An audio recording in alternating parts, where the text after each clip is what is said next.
Wikipedia and dozens of other sites should be going back to normal in about 45 minutes here. The sites, especially Wikipedia, had shut down or altered their pages over a bill they say would make America's internet one of the most restricted in the world. More than 1,500 people have died, and now the local Filipino community is helping them out.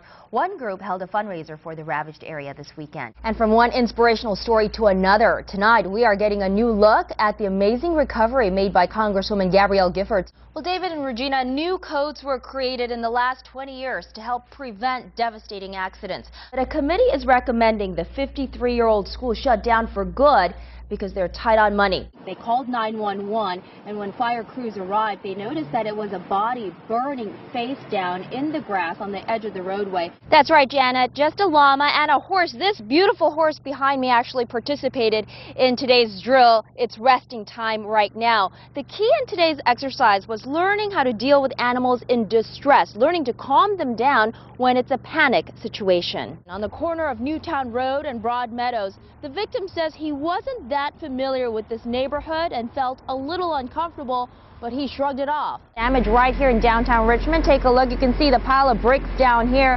It actually came crumbling down from the top of this building. Currently, she is the 8th grade civics teacher here at Princess Anne Middle, but tonight she's on administrative leave pending the outcome of this investigation. New tonight, felony charges against a man accused of beating a dog so severely it had to be put down.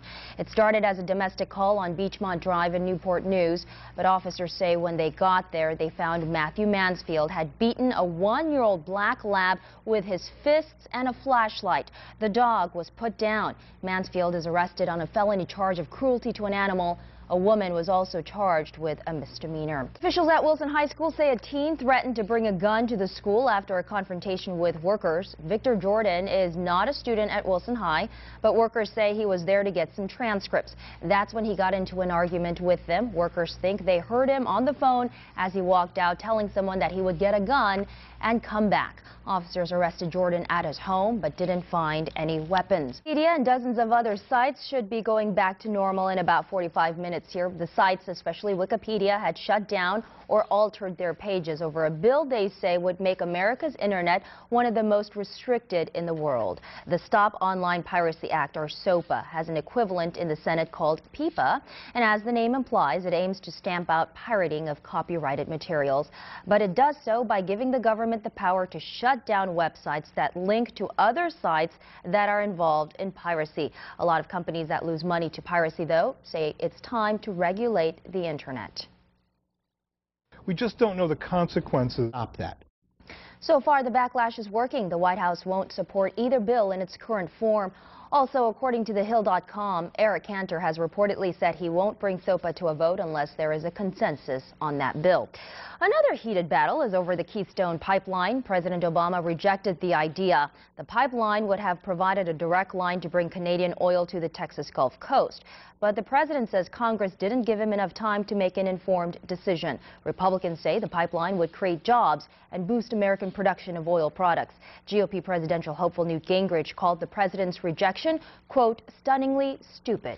Security situations at airports. A woman gets a gun past screeners in Texas. Then here in Virginia, why the TSA says a hairbrush could have been a deadly weapon.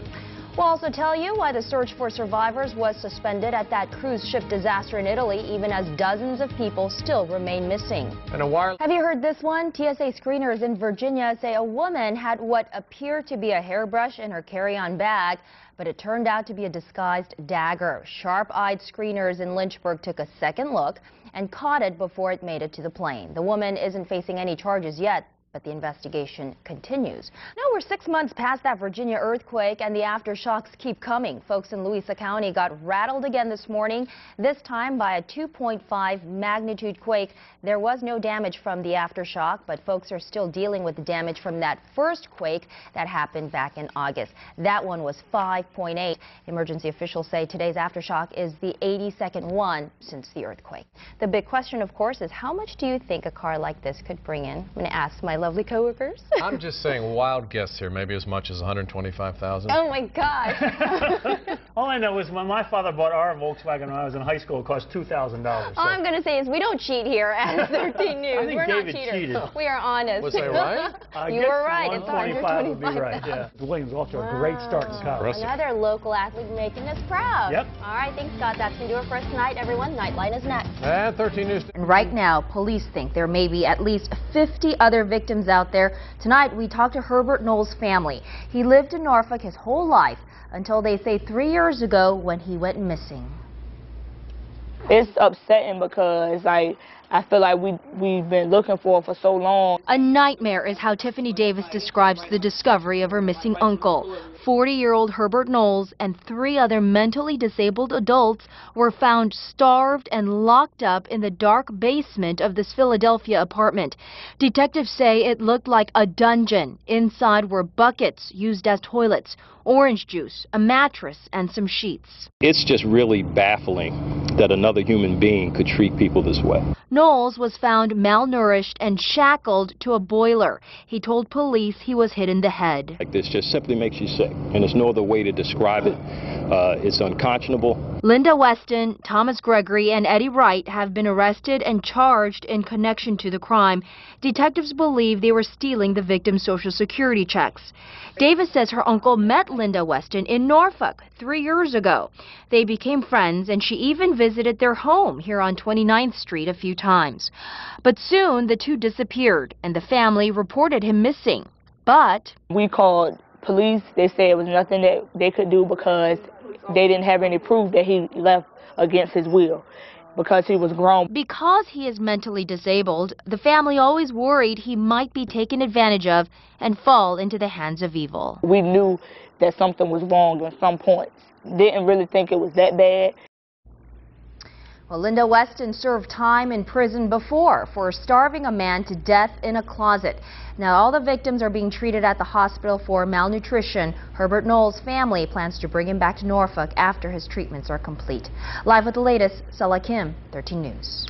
Yeah, Brian, well, it appears he may have been behind schedule, so he canceled his originally planned trip to stop by Carolina Barbecue in Emporia. The owner says the sheriff told her earlier today that the president was going to stop by for dinner, but at the end of the day, it was just a big disappointment. At Carolina's Barbecue in Emporia, the meat is sizzling and the kitchen is dazzling. It was one time that nobody really minded working, and sweating. The goal?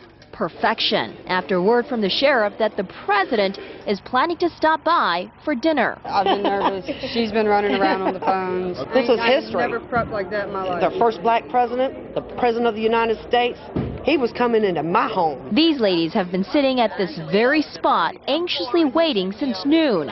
That's almost 6 hours. It would be such an honor just to see him. But dinner time came, and the president's motorcade just passed through, turning the corner. The owner gets a devastating phone call that the president is not showing up after all. And I'm just so sorry that he didn't make it.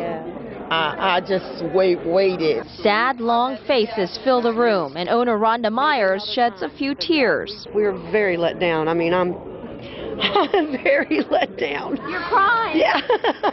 Still, this day will go down as a memorable one for them. They say it was just an honor that Mr. Obama set foot in their neighborhood. Just the thought of him coming through Emporia was important enough for us today. You missed the best barbecue and country fried chicken on the whole East Coast.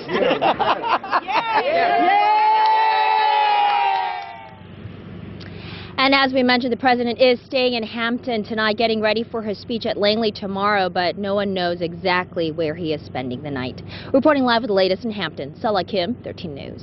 Well, David and Regina, this all started around 6:15 tonight. Drivers who were passing by the 9300 block of Merrimack Trail noticed that something was burning. They called 911, and when fire crews arrived, they noticed that it was a body burning face down in the grass on the edge of the roadway. Police tell me that it is the body of a male. He was doused with an accelerant and lit. Tonight, detectives are still out here investigating. And talking to any potential witnesses. And now, because detectives are still out here, they have the roads blocked off. To my right is the Jefferson Avenue. To my left is Merrimack Trail. But you can see they've blocked off the road here. So if you're heading out here tonight, you're going to have to take a detour route. But again, a body set on fire found in the 9300 block of Merrimack Trail. The investigation obviously continues. Reporting live from James City County, I'm Sula Kim, 13 News.